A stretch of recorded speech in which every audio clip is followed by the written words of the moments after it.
Rostom Voskanian's path was decided upon graduation from Tehran University in 1959. He was handpicked as the fifth recipient of the prestigious state scholarship to continue his architectural studies in Paris. After 4 years at the École des Beaux-Arts, he returned to Tehran University in 1964 as an assistant professor in the studio of the well-known architect Hushag Seyhun. Within 10 years at the department, he became the chair and directed the School of Architecture from 1975 to the closing of the university in 1980. During this period, Voskanian was prolific, with many art exhibitions, architectural commissions, and academic undertakings. On a sabbatical leave at the University of Pennsylvania in 1974, he visited well-renowned architect Louis Kahn's office, whom he must have met in 1970. Kahn's humane monumentality, successful mix of traditional materials with concrete, and regionalist designs spoke to Voskanian's own principles. At the time, he could not have known that the last 2 decades of his creative life would be spent not too far from Kahn's masterpiece. Voskanian's buildings in the 1960s included the Armenian Club and the Weekend House in Tehran, as well as the Armenian Kindergarten in Tabriz, were early examples of regionalist modernism. Different local materials were brought together to rethink form and function. Like Kahn, a deep understanding and respect for history distinguished Voskanian from other modernist architects. He took time away from building to preserve historical monuments. The renovation of St. Thaddeus Monastery and the documentation of St. Sarkis Church were seminal examples of his commitment to history.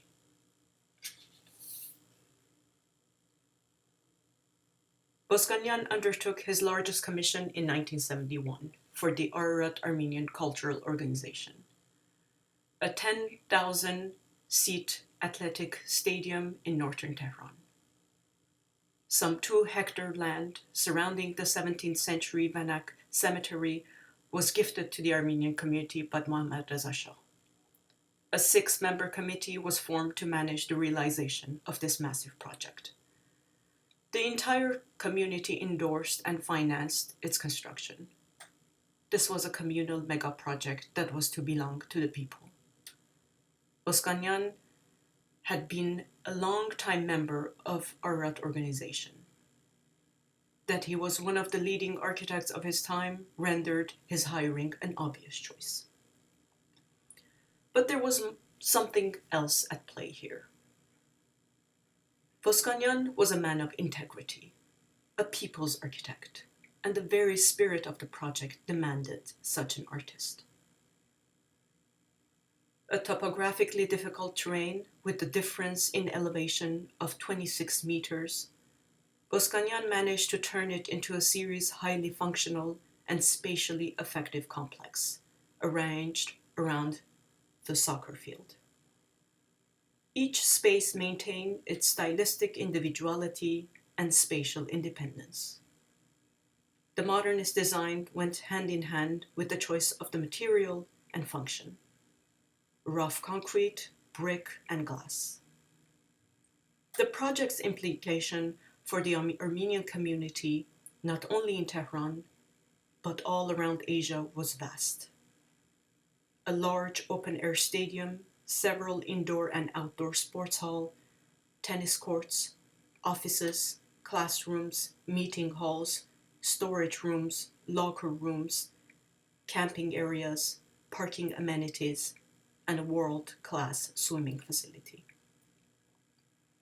In the following years, the stadium was used for significant community and national events as a result of its successful spatial configuration, solid construction, and forward-looking engineering.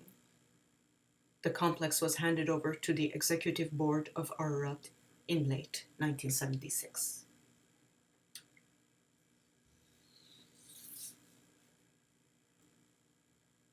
Although initially the complex was designed and used as a secular space, our Ararat's governing committee judged it best in the early 1980s to erect an Armenian Apostolic chapel on the grounds so as to disable the state confiscation of the stadium. While remaining true to the symmetric and central floor plan of domed designs, such as medieval churches of Saint Ripsime, Voskanian carved out a form that boldly incarnates the elevation and section of traditional churches into an allegorical representation of the Christian cross, an architecture of sculpture or a sculpted architecture. Voskanian's avant-garde design was progressive and revolutionary, finding the proposal, as it were, too modern and unorthodox.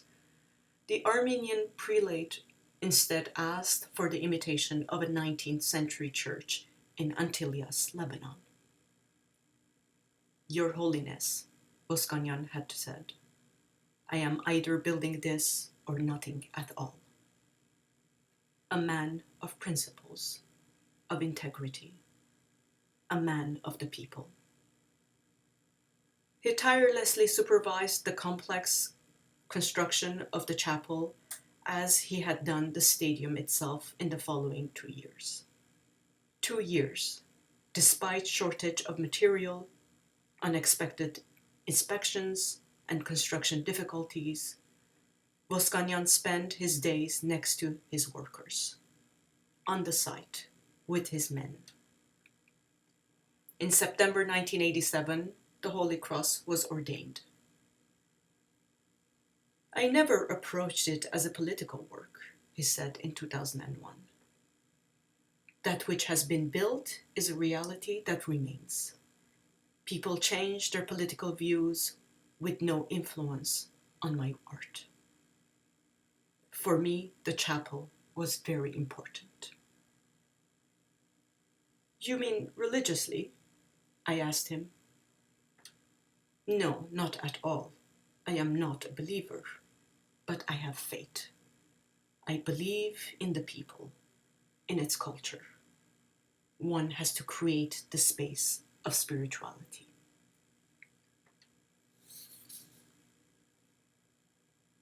And I ask you, what did he ask of the people to whom he dedicated a life? What did he ask of us? Nothing much.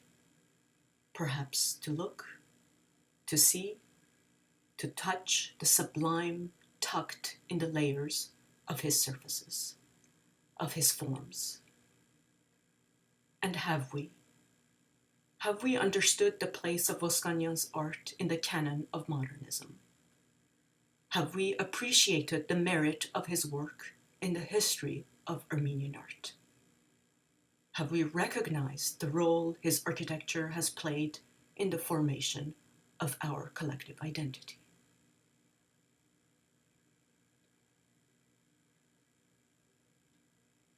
Voskanian left behind a legacy and a tradition in Irano-Armenian modernism when he left Tehran in 1988. By so doing, he also left behind his architectural practice. Moving to Southern California, he showed an exceptional ability to adapt. With his Beaux-Arts tradition, he dropped the ruler and picked up the brush. In the following 2.5 decades, he relentlessly produced artworks in his home studio in Glendale, California, which resulted in a series of successful exhibitions in North America. Yet at the core, Voskanian remained an architect. His chapel embodies the most superb example of contemporary architecture. It is a brilliant answer to architecture's own modernity, to Corbu, Mies, Gropius, and Kahn. The chapel is not just Voskanian's masterpiece. The chapel is a masterpiece.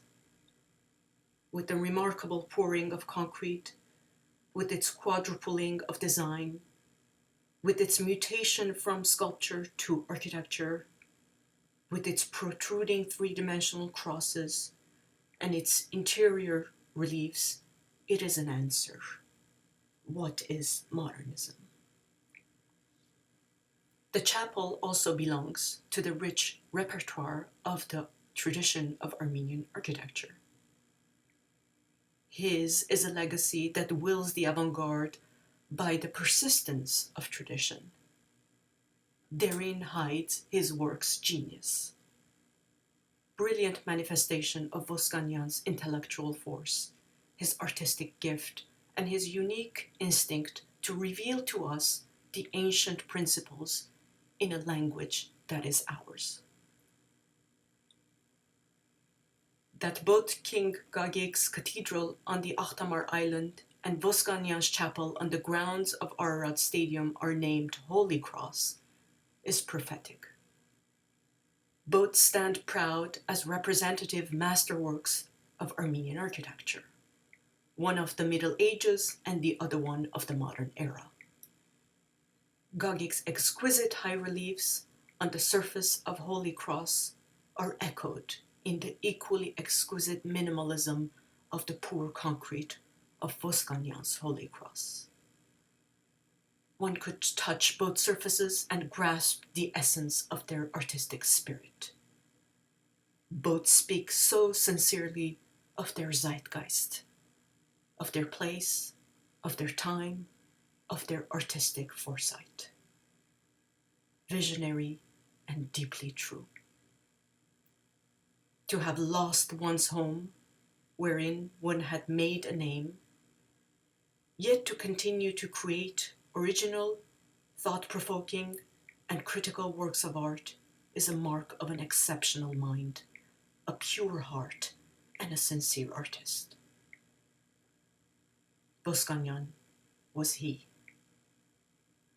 To have lost that artist to cancer is the loss of not one but two nations, if not all the world's artistic communities. Not one but two nations mourn today. One of unmatched talent, one of integrity and honor, one who believed in the people's modernity and with his creation became one with it. May he rest in peace as his work endures unto eternity.